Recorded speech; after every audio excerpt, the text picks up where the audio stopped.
નમસ્કાર મિત્રો આજે તમારી સમક્ષ તમારા સંતાનનું એજ્યુકેશન પરિપૂર્ણ થઈ ગયું છે અને એજ્યુકેશન પરિપૂર્ણ થવા છતાં એને સારી નોકરી નથી મળતી, સરકારી નોકરી નથી મળતી. ખૂબ પ્રયત્ન કરે છે, સારી જગ્યાએ ઇન્ટરવ્યૂ આપે છે, છતાં નોકરી ન મળતી હોય તો આજનો વિડીયો ખૂબ જ ખાસ છે.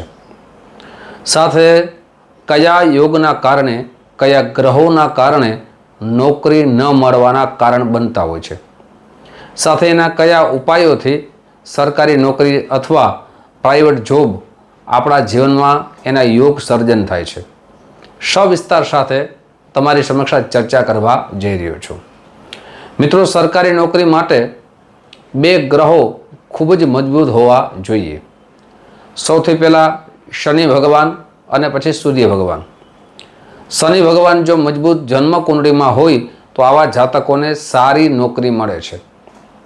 સાથે શનિ ભગવાનની પનોતી ચાલતી હોય, શનિ ભગવાન મજબૂત સ્થિતિમાં હોય તો આવા જાતકોને સારી નોકરી મળવાના ઉત્તમ યોગ નિર્માણ થાય છે.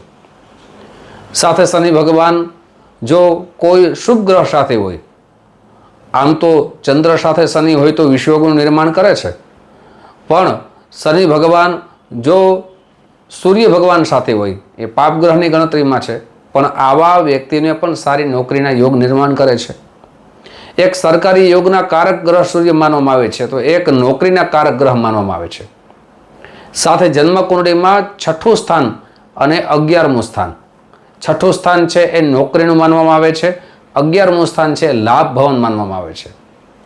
જો 6થા સ્થાનમાં શનિ ભગવાન સ્વ રાશિમાં હોય તો પણ સારા ફળની પ્રાપ્તિ કરાવે છે, અથવા 11મા સ્થાનમાં સૂર્ય ભગવાન સ્વ રાશિમાં હોય, સિંહ રાશિમાં હોય તો આવા જાતકોને પણ સરકારી નોકરી મળવાના ઉત્તમ યોગ નિર્માણ થાય છે.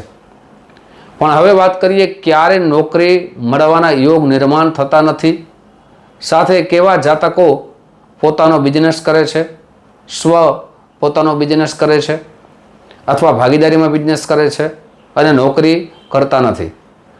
જ્યારે જન્મકુંડળીમાં મિત્રો સૂર્ય ભગવાન રાહુ સાથે હોય અથવા સૂર્ય ભગવાન કેતુ સાથે હોય, એને ગ્રહણ યોગ પણ કહેવામાં આવે છે, ત્યારે આવા જાતકો નોકરી કરતા નથી, પોતાનો વ્યવસાય કરે છે, પોતાનો બિઝનેસ કરે છે. અથવા ચાંડાળ યોગનું નિર્માણ થતું હોય 6થા ભાવમાં અથવા 11મા ભાવમાં. 6થા ભાવની અંદર રાહુ ને ગુરુ ઉપસ્થિત હોય અથવા 11મા ભાવમાં રાહુ અથવા ગુરુ બંને ગ્રહો યુતિ કરતા હોય, ચાંડાળ યોગનું વિપ્ર ચાંડાળ યોગ નિર્માણ થતું હોય તો આવા જાતકો પણ પોતાનો સ્વ બિઝનેસ કરે છે. આવા જાતકો નોકરી કરતા નથી. અથવા એમ પણ કહી શકાય કે જન્મકુંડળીમાં આ બે યોગ જો બીજા ભાવમાં નિર્માણ થતા હોય અથવા 9મ ભાવમાં નિર્માણ થતા હોય તો આવા જાતકોને પોતાના જીવનમાં નોકરી મળતા ખૂબ જ વાર લાગે છે, ખૂબ જ વિલંબ થાય છે. પછી સરકારી નોકરી હોય અથવા પ્રાઇવેટ કોઈ પણ કંપનીમાં નોકરી હોય એને વાર ખૂબ લાગે છે. તો મિત્રો, તેના માટે સુંદર મજાના ઉપાયો, કયા ઉપાયના માધ્યમથી તમારા જીવનમાં સારી નોકરી મળે, મનપસંદ નોકરી મળે, સરકારી નોકરી મળે, તેના સુંદર ઉપાયો આજે તમારી સમક્ષ હું રાખવા જઈ રહ્યો છું. સાથે મિત્રો, આપણે આપણી જન્મકુંડળીમાં કયા યોગનું નિર્માણ થાય છે, શુભ અથવા અશુભ, એ આપને જાણવું હોય તો આ નંબર દેવામાં આવ્યા છે. આ નંબરમાં આપ સંપર્ક સાધી શકો છો. જ્યોતિષ જોવાનો સમય સવારે 10 વાગ્યાથી લઈ અને બપોરના 1 વાગ્યા સુધી છે ને ફોન કરવાનો. સાંજે 5 વાગ્યાથી લઈ રાત્રે 9 વાગ્યા સુધી છે.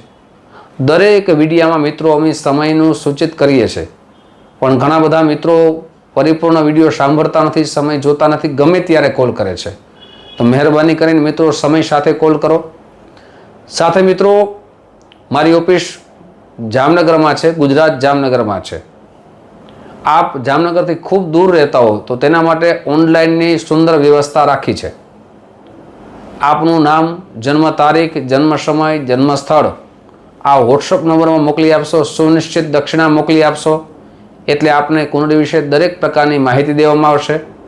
તમારા ગ્રહો અનુસાર કયા ઉત્તમ ઉપાય આપને કરવા જોઈએ જેનાથી આપના જીવનમાં આપ સુખમય, આનંદમય, પ્રગતિમય બની શકો.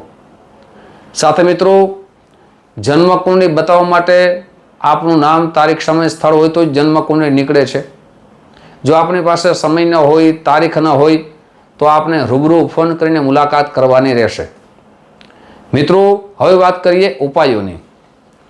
તો કયા ઉપાયથી આપણા જીવનમાં પરિવર્તન આવે? સૌથી પહેલાં તો બહુ સરળ ઉપાય બતાવું છું.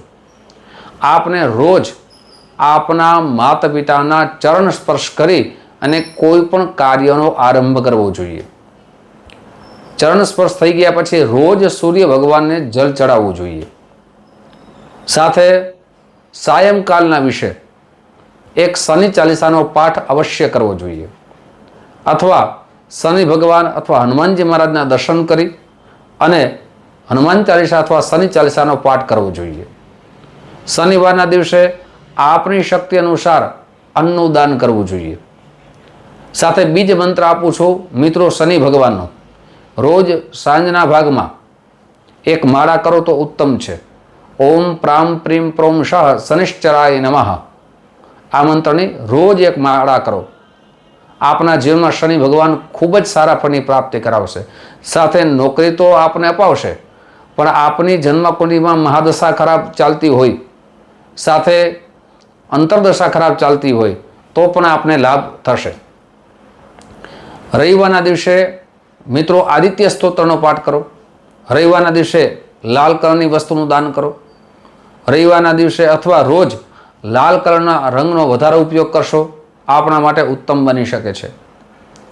સાથે મિત્રો સૂર્ય ભગવાનને રોજ જલ ચડાવો ત્યારે એ જલની અંદર લાલ કલરનું ચંદન, લાલ કલરના પુષ્પો અવશ્ય પધરાવવા જોઈએ.